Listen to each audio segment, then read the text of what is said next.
Olá, pessoal!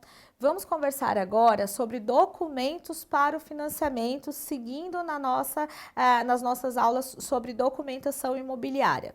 Então, falamos aqui sobre a documentação exigida numa compra e venda, ou sugerida, aconselhada numa compra e venda, em uma locação. Agora faremos a análise desses documentos, da exigência de documentos, dentro ali de um pedido de financiamento, dentro ali da exigência, de um financiamento bancário, financiamento imobiliário bancário.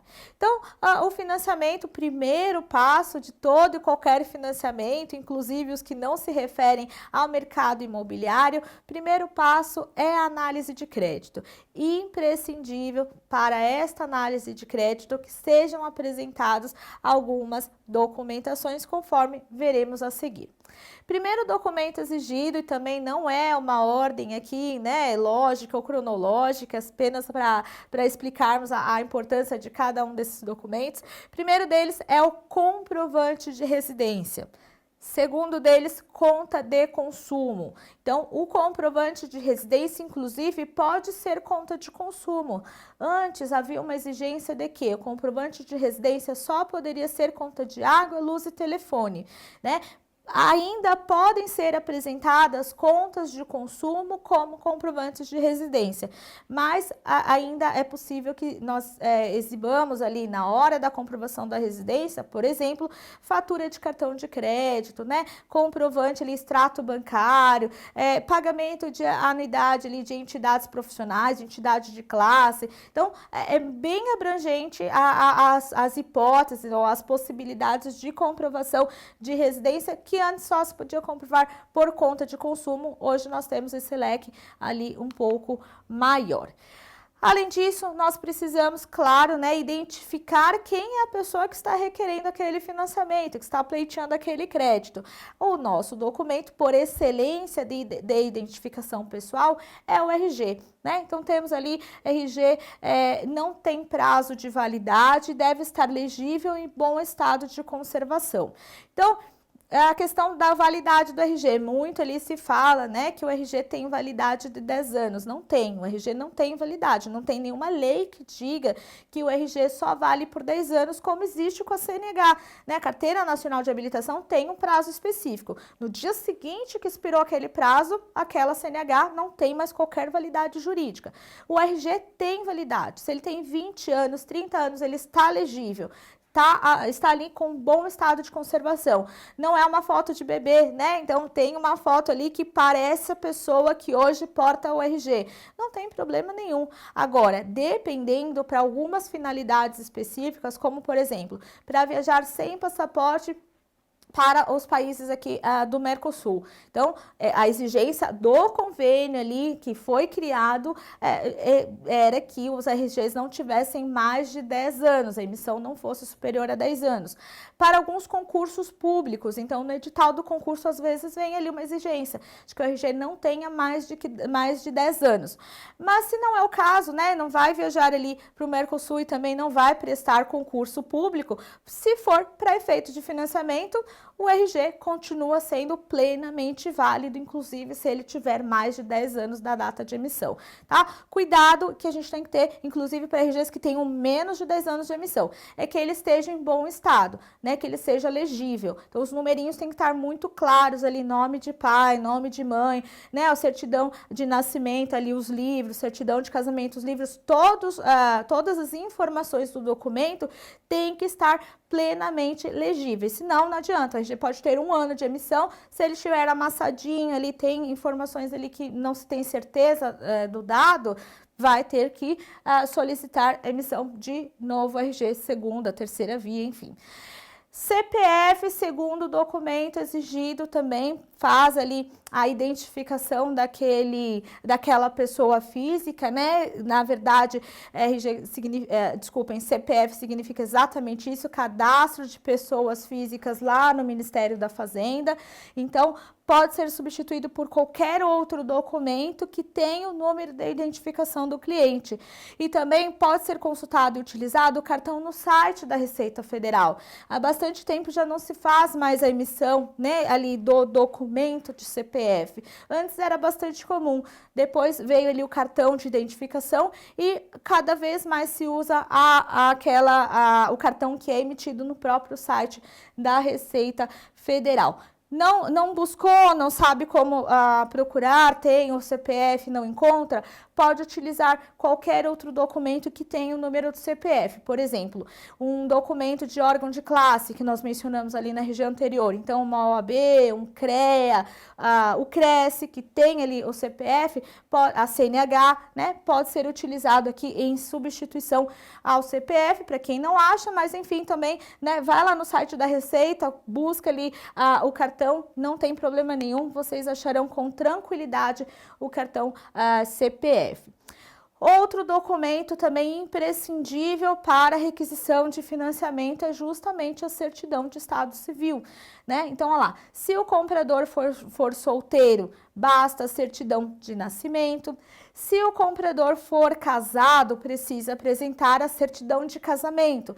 Aliás, depois do casamento, vocês bem sabem que a certidão de nascimento, ela quase não tem mais validade, ela é automaticamente substituída pela certidão de casamento para todos os efeitos. Então, né, se casado for, documento que vai provar estado civil é certidão de casamento. Se o comprador for divorciado, a certidão de casamento precisa vir com o divórcio averbado. Comprador viúvo, certidão de casamento com averbação do óbito. Precisa informar na certidão de casamento, né, ter ali a averbação de que aquele cônjuge, ex-cônjuge, né, faleceu, veio a óbito. Se a união estável, então é possível, ainda que nós tenhamos esse outro cenário, cada vez mais comum, de pessoas que convivam e não se casem, elas convivam em união estável. Então, é preciso que a união estável seja registrada em cartório.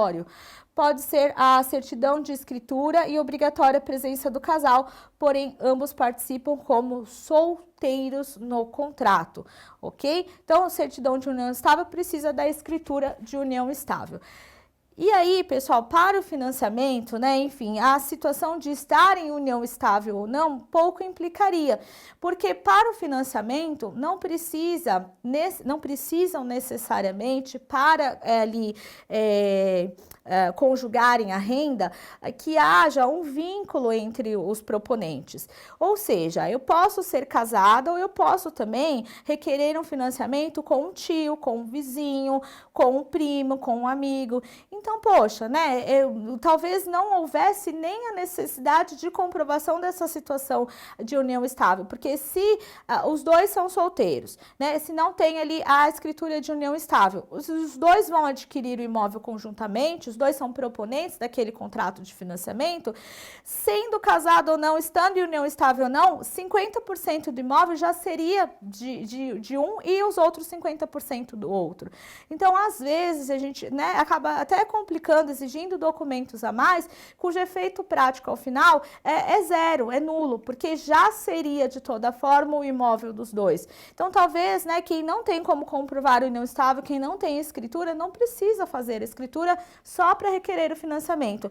Manda ali os documentos solteiros mesmo, né, dos dois ali, dos proponentes, que na vida convivem, mas que naquele contrato de financiamento terão metade daquele imóvel, terão metade das responsabilidades inerentes àquele imóvel, pagamento de financiamento, pagamento de imposto, pagamento dos encargos financeiros e também, ao final, terão a participação ali no lucro, né, no benefício, no patrimônio, no percentual de 50%. Então, nem precisaria buscar essa certidão, solicitar para o cliente fazer essa escritura, né, porque o efeito ali, ao final, seria a mesma coisa, os mesmos 50% para ambos os proponentes.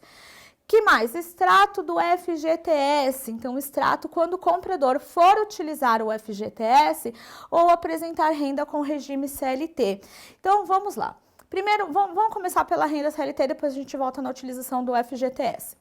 Se o proponente tem renda formal, portanto, ele tem registro em carteira de trabalho, ele está regido sob a égide, né, da CLT, a Consolidação das Leis Trabalhistas ou do Trabalho, ele vai apresentar um holerite, vai apresentar a carteira de trabalho e vai apresentar também o extrato do FGTS. Por quê?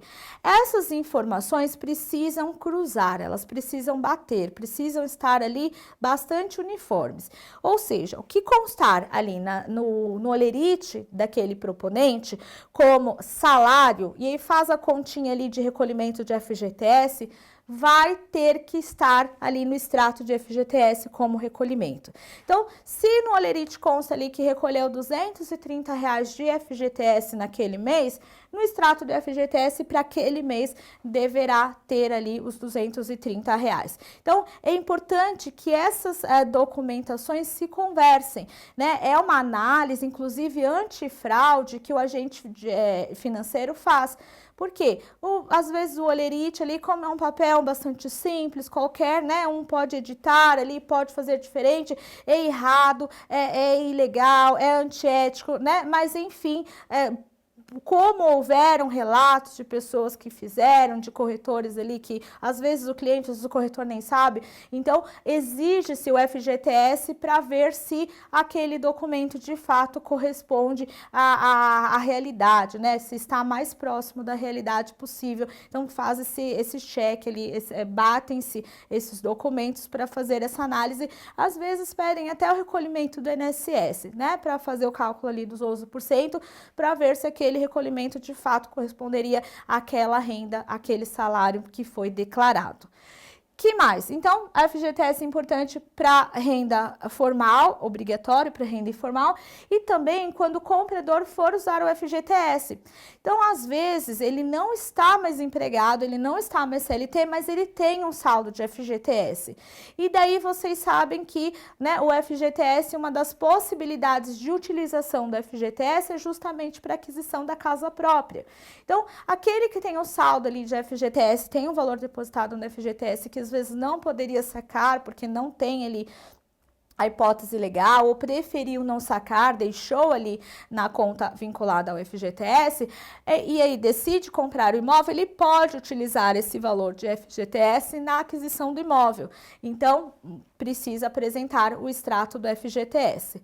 Outra possibilidade: não tenho ali, vou utilizar todo o meu saldo de FGTS para comprar o imóvel ou não tinha, mas comecei a trabalhar CLT e aí eu tenho ali vou começar a acumular algum valor na minha conta vinculada ao FGTS. Esse valor de FGTS que for vir ali crescendo, né, durante o contrato de financiamento, após o financiamento, também pode ser utilizado para abater as parcelas do financiamento já concedido. Então, né, pode ou abater o valor da parcela ou diminuir o número de parcelas. Então, em 3 anos, a pessoa pode pegar ali o que acumulou de FGTS e utilizar para quitar, para abater ali o seu financiamento. Vai depender, né, a opção ali, conversa com o gerente do banco que fez aquele financiamento para entender quais os cenários são possíveis, se é melhor, o que compensa, diminuir o valor da parcela, o número de parcelas, e pode utilizar esse FGTS. Então, se for o caso, tem que apresentar o extrato de FGTS. Então, o FGTS pode aparecer tanto no início do financiamento, claro, para aqueles que têm pelo menos 3 anos de vínculo com o FGTS, esse vínculo pode ser, na verdade, essa conta de 3 anos pode ser mensal, pode ser anual, pode ter ali um lapso temporal entre um registro e outro, não há problema nenhum, não precisa ser sequencial esses 36 meses. Usou o FGTS na compra, ainda pode usar durante o financiamento para bater a cada 2 anos o que acumulou de FGTS, pode ali ser utilizado para bater o saldo do financiamento. Que mais, gente? Carteira de trabalho e previdência social, né? Para quem tem ali a renda formal, imprescindível a carteira de trabalho. Para aquele que não trabalha formal, ou o extrato do CNIS ou a carteira com as páginas mesmo em branco vão precisar ser apresentadas. Cuidado aqui com a apresentação do documento carteira de trabalho, né, da CTPS. Cópias obrigatórias, então, itens obrigatórios que precisam ser enviados para análise de crédito. Primeiro deles, cópia das páginas da foto, né? A foto ali do proponente, a qualificação, então virou ali a qualificação completa, contratos de trabalho e a próxima página em branco. Então, vamos lá, carteira de trabalho, olha a carteira de trabalho aberta. Tem registro, né, nas duas folhas, vou até a próxima página em branco. Tem registro na metadinha ali da carteira de trabalho, na outra metade já está em branco, então só vou até essa página. Então, sempre até a próxima página em branco, considerando a carteira aberta, né? Se tem dos dois lados da carteira, eu viro e tiro as próximas duas folhas em branco. Só tendo um lado, a próxima página estando em branco, já é suficiente, não precisa mandar todas as páginas da carteira de trabalho se estiverem em branco. É o registro mais a próxima página em branco. Anotações gerais, então posso pular, né? Não vou ficar tirando ali, escaneando foto de novo em branco da carteira de trabalho. Vou direto ali para as anotações gerais. E se na página dos contratos estiver vide ou ver anotações gerais, também, anotação geral, mais a próxima página em branco, referente ao pedacinho ali da carteira de trabalho que se refere às anotações gerais. Tomem esse cuidado, né, que não terão problemas nenhum no envio da documentação para análise de crédito. Próximo é o imposto de renda, então, declaração do imposto de renda do último ano, com recibo de entrega, Então, o recibo de entrega é um documento à parte da declaração, são dois arquivos que são gerados no momento da declaração. Um é a declaração propriamente dita e a outra, ali, o outro documento é o recibo de entrega com aquele número de recibo. Esses dois documentos precisam ser enviados conjuntamente para análise de crédito. Não adianta mandar a declaração ou mandar só o recibo, precisa mandar os dois conjuntamente. Apenas se declarar, óbvio, né? Apenas para as pessoas que declaram. Se eu não declaro, como mandar a declaração, né? Óbvio que não tem como fazer. Quem não declara, ou porque não declarou, ou porque está na faixa de isenção do imposto de renda, no site da Receita, ali onde é feita a declaração, né, que tem um programinha ali que se baixa para fazer a declaração, tem um lugar que vocês buscam ali as certidões que foram lançadas no ano anterior, na base de dados ali da Receita Federal. Coloca o CPF do cliente de vocês, coloca o ano, né? Se foi aqui no ano vigente, coloca desse ano. Se está ali no comecinho do ano, não abriu o prazo daquele ano ainda para declarar, pega do ano anterior. E aí consulta. Quando vocês consultarem, vai aparecer uma certidão de que para aquele CPF não existe declaração para aquele ano base, né? Lá na Receita Federal. Então, vamos lá. Para quem declara, manda a declaração com imposto de renda. Para quem não declara, ou porque não declarou, ou porque é isento, manda a declaração de inexistência de declaração na base de dados da Receita Federal, ok? Então, aqui vai substituir o outro. Que mais? Se for utilizar recurso do FGTS, carta de crédito ou Casa Verde e Amarela, ali, né, as nossas principais linhas de financiamento, tem que mandar ali de toda forma o imposto de renda acrescentado do recibo. Se declara, não declara, manda a declaração de inexistência. Que mais? Comprovante de renda. Olha lá, se o cliente possuir 30 dias no emprego atual, é necessário no mínimo 120 dias no emprego anterior. Vamos com calma. Comprovante de renda, imaginando ali um registro em carteira, imaginando uma renda formal. O Olerite, né, vai mandar o Olerite do mês. Se a data da admissão for até 30 dias no emprego atual, ou seja, aquele cliente acabou de ser admitido, aquele comprador acabou de ingressar na empresa, né? Qual que é a segurança de quem vai emprestar o dinheiro ali da instituição financeira que aquele cliente vai continuar no emprego, que ele está ali há algum tempo? Não tem, porque ele acabou de começar no emprego. Então, se for o caso, se ele não tem ainda, né, esse tempo ali de registro, manda ali do emprego anterior, né? Manda o histórico, manda os 3 últimos, os 4 últimos, pelo menos 120 dias do emprego anterior. Porque, né, entende-se que a pessoa tem uma constância de trabalho, que ela não fica tanto tempo desempregada, que ela vai ter condições ali de continuar com aquele financiamento, de pagar aquele financiamento, de cumprir ali as obrigações decorrentes daquele financiamento. Então, mostra, né, essa sequência ali. Por quê? Porque a exigência, né, para o financiamento, para quem começou no emprego novo, é de que tenha pelo menos 4 meses de registro. Precisa ter, para conseguir um financiamento, precisa ter pelo menos 120 dias de registro. Então se o meu cliente não tem os 120 dias, ele não consegue financiar? Consegue financiar, se ele tem esse histórico anterior, né? Se eu consigo comprovar de que ele é uma pessoa que já veio de um emprego e já se colocou ali rapidamente em outro emprego. Então, é possível, né, financiar mesmo sem os 120 dias atuais no emprego atual, se eu fizer a comprovação do emprego anterior. Então, vamos lá. Assalariado. Vamos falar de holerite. Como que é a aferição, a verificação deste documento de quem tem uma renda formal, é assalariado, como que vocês enxergam esse documento, quais as análises que vocês precisam fazer sobre a holerite. Então, primeiro ponto, gente, holerite tem que ter no máximo 60 dias de validade, né? Vê lá a data da emissão, data do pagamento, ou data de referência, não pode extrapolar 60 dias. Senão, né, não recebeu o holerite esse mês, o holerite que tem é do mês anterior, né? Então, enfim, mas passou 61 dias, vai ter que esperar a emissão do holerite atual desse mês. Não pode ultrapassar 60 dias. Devem ser apresentados os 3 últimos. É importante, gente, não é, na verdade, ali uma exigência pela normativa de que exclui a possibilidade de financiamento se não apresentar os 4 últimos holerites.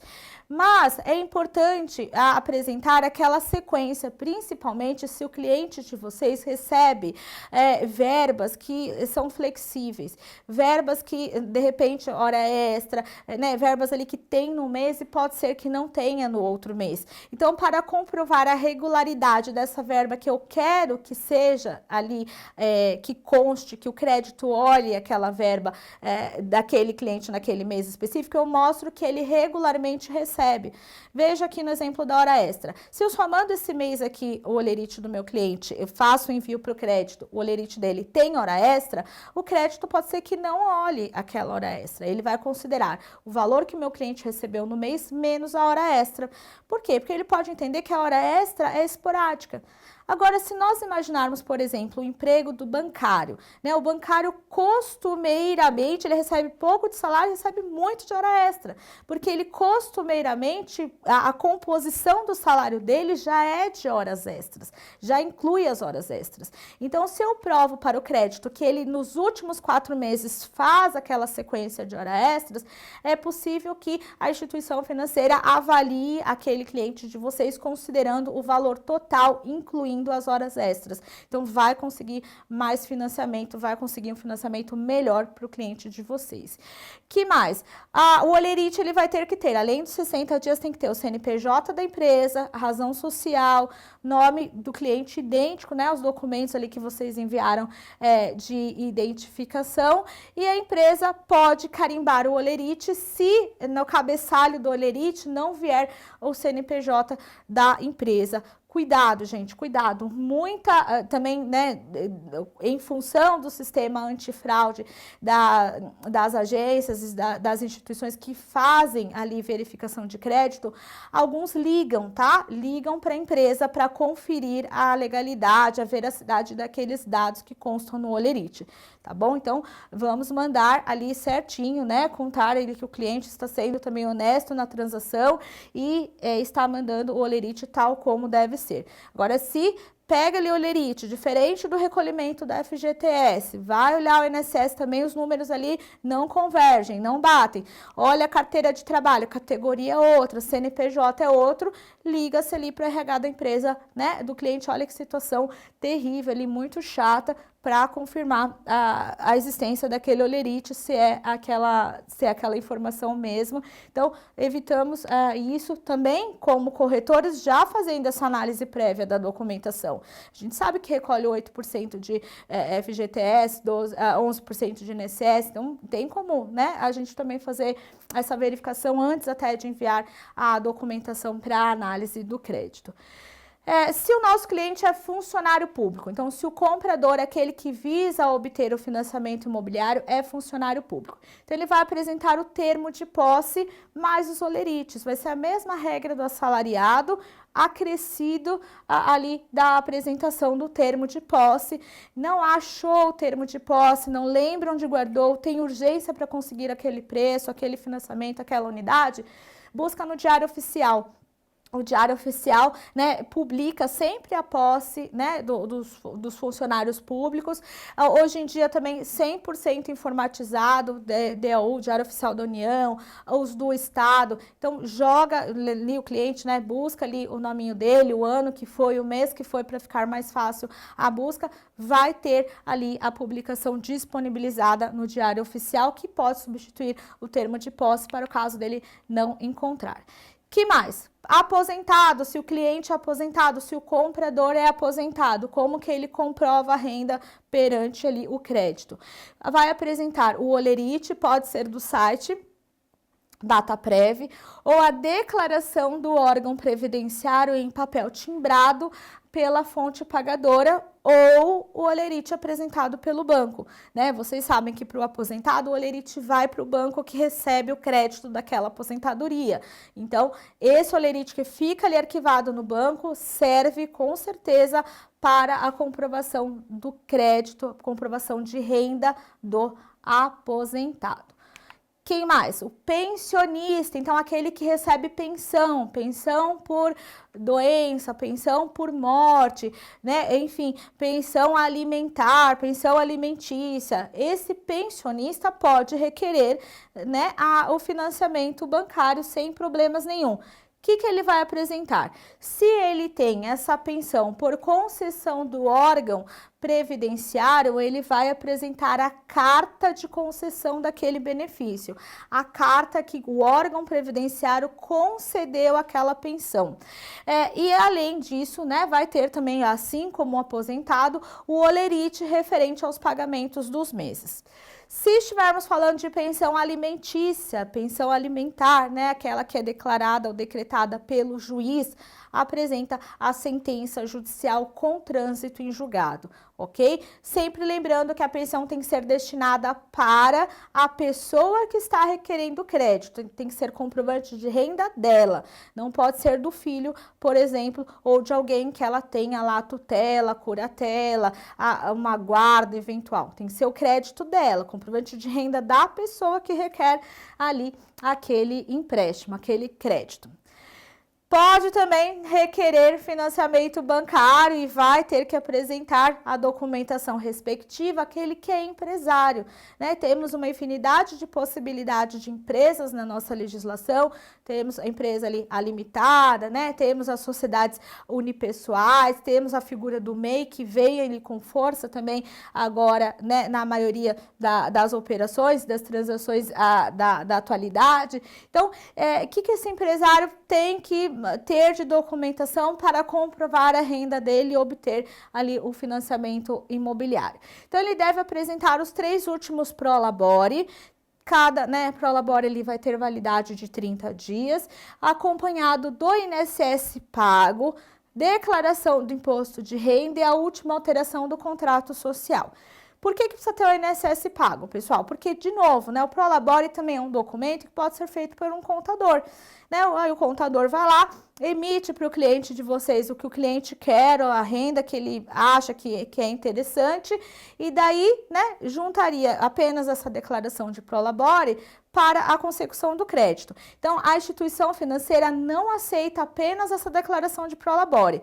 Eu tenho que ter ali os impostos recolhidos dos meses respectivos. Então, de 3 meses atrás, fez o prolabore, pagou o INSS. Tem que ter a guiazinha ali de INSS e o comprovante de pagamento do INSS. Quer dizer, é um indício de que aquela documentação é mais próxima, é uma realidade, né? Mais próxima à realidade, não foi uma documentação feita apenas para aquela finalidade específica. Além disso, a declaração do imposto de renda, né? Aquele que é empresário declara o imposto de renda, às vezes até da própria empresa separado, né? Faz a declaração do CNPJ e também, ainda que seja de inatividade, se é DEFIS, se é RAIS, tem uma documentação que corrobora a existência dessa empresa. E ele também, na sua declaração pessoa física, faz a declaração dos rendimentos recebidos daquela empresa, faz a declaração dos prolabores que ele recebeu daquela empresa, dos lucros obtidos. Então, veja que esse conjunto de documentos fica forte, corrobora aquela situação de empresário e que ele recebe aquela renda que precisa ali para a consecução do financiamento bancário. Última alteração do contrato social, sempre todos os documentos vão acompanhar o contrato social e a alteração social mais recente. Claro também que se houver, né, se nunca alterou 10 vezes ali, apresenta apenas a última ou apenas o contrato social, se nunca teve alteração aqui na empresa. Ficha de breve relato da Jusesp já traz essa informação ali com tranquilidade. Se teve alteração, precisa imprimir a alteração, né, e apresentar o que mudou. Para a renda informal, qual que é, né, a documentação necessária para aquele que tem renda informal? Como que ele comprova essa renda que não tem registro, não tem olerite, né, não tem ali carta de INSS, carta de concessão? Como que faz a apresentação? Gente, o cliente informal, ele faz a comprovação da renda dele sempre com os últimos extratos bancários de conta corrente. Importantíssimo que nesses extratos haja um limite de cheque especial. Ou seja, tem banco que chama lista, tem banco que chama cheque especial mesmo. É aquele valor que o banco disponibiliza como crédito para o cliente. Naquele mês que o cliente, não sei, né, zera ali a conta, fica com saldo zero e tem um pagamento para realizar, tem um cheque para cair, precisa fazer uma transferência, o banco já deixa um pré-limite ali, na verdade um limite pré-aprovado. Então, a existência desse limite, o que transparece para o mercado? Parece que aquela pessoa é cumpridora das obrigações dela, parece que a pessoa sempre paga, né, as dívidas ali, ela, na verdade ela não carrega a dívida, ela sempre paga as contas dela tempestivamente, pontualmente. Então o banco tem confiança naquele correntista, tanto é que deixa ali um limite já pré-aprovado para a pessoa usar no mês ali que ela se, né, pode acontecer, desprograma, enfim, esquece, foge do radar ali alguma questão do orçamento, e aí já tem, né, então já demonstra para quem vai conceder aquele financiamento que a pessoa tem crédito, crédito no sentido de confiança mesmo. Então, por isso que é importante, além da apresentação da movimentação bancária nos últimos 6 meses, também que haja nesses extratos de conta corrente a liberação de limite, né? E aí não tem um limite máximo, limite mínimo que é exigido, mas o mais importante do que o valor do limite é provar que esse cliente tem confiança no mercado, o mercado confia nele, o banco onde ele faz as movimentações bancárias dele confia nele, porque aquele que tem SCPC lá, tem Serasa, tem restrição na praça, não vai ter limite bancário. Então, por isso que, né, tem exigido esse limite chamado ali de cheque especial, limite bancário. Que mais? Os três últimos documentos complementares, por exemplo, recibo, convênio, cartão de crédito. É possível, pessoal, que a aferição da renda do cliente de vocês seja considerada exclusivamente nos extratos bancários. Então, pega ali os últimos 6 meses de extrato bancário, soma mês a mês o que entrou de crédito, divide por 6 aquele total, eu tenho uma média de quanto aquele cliente recebe de renda mensal. Mas também é possível que eu consiga comprovar o que o meu cliente recebe por mês através do que ele gasta, através das contas de consumo dele, fatura de cartão de crédito. Porque veja, se o meu cliente paga todo mês 7 mil reais de cartão de crédito, é óbvio que ele recebe pelo menos 7 mil reais por mês. Porque da onde vem aquele dinheiro? Né? Então, essas documentações complementares, elas corroboram aquelas informações que às vezes no extrato podem não ficar tão claras. Aí também vale a pena tomar um cuidado, né, pessoal? Se a gente está falando de concessão de crédito, de pedido de crédito, e eu mando ali contas muito altas, um cartão de crédito muito alto, um parcelamento, um financiamento muito alto, eu demonstro para aquele que eu estou pedindo, né, o empréstimo, o valor de que o meu cliente já tem um comprometimento mensal. Então, ponderem, pessoal, por isso é importante, né, estudarem essas documentações, analisarem, terem esse conhecimento de um contexto geral para não dar um tiro no próprio pé. Né? Vou juntar ali um financiamento de carro, mais um cartão de 7, no extrato meu cliente recebe 8, como que ele vai pagar o financiamento dele? Né? Da onde vai sair aquela diferença? Então, ponderem, analisem com calma para não mandarem também documentos ali que podem ser interpretados de outra forma. Não é esconder, muito pelo contrário, mesmo porque o cliente que gasta 7, ele pode ter aquele propósito de a partir do mês que vem, vou focar na minha casa própria, a partir do mês que vem vou cancelar o cartão de crédito e focar ali, né, no pagamento do financiamento, vou focar ali, né, no saldo com a construtora. É possível, mas, né, façam essas análises, é importantíssimo vocês conhecerem, né, todo o cenário para entenderem também como que é o ponto de vista daquele que vai fornecer o crédito. De novo, ele quer ter certeza de que ele receberá o valor que ele emprestou de volta. Então, né, deixem muito tranquilo, corroborem ali, acrescentem os documentos que façam com que o analista do crédito, aquele que vai determinar se será ou não concedido o crédito, tenha segurança em fazer aquele empréstimo, ok? O cliente de vocês também pode ter esse perfil, pode ser um cliente que tem renda no exterior. Se for o caso, o comprovante do rendimento deverá ser convertido em moeda nacional. Como que faz essa conversão? Através da tradução juramentada por uma repartição consular brasileira com jurisdição na localidade de domicílio. Então, vai lá no consulado, na repartição consular, onde a pessoa, né, tem domicílio, tem essa renda ali comprovada, depositada, aplicada, e pede para fazer a tradução juramentada daquele saldo, daquele comprovante de investimento, aquele comprovante de rendimento. Aí essa documentação traduzida é que vai servir para comprovar, né, como documento para comprovar a renda do cliente de vocês que busca esse financiamento bancário. Já caminhando aqui para o finalzinho da nossa aula, vamos falar sobre o documento de contrato de estágio.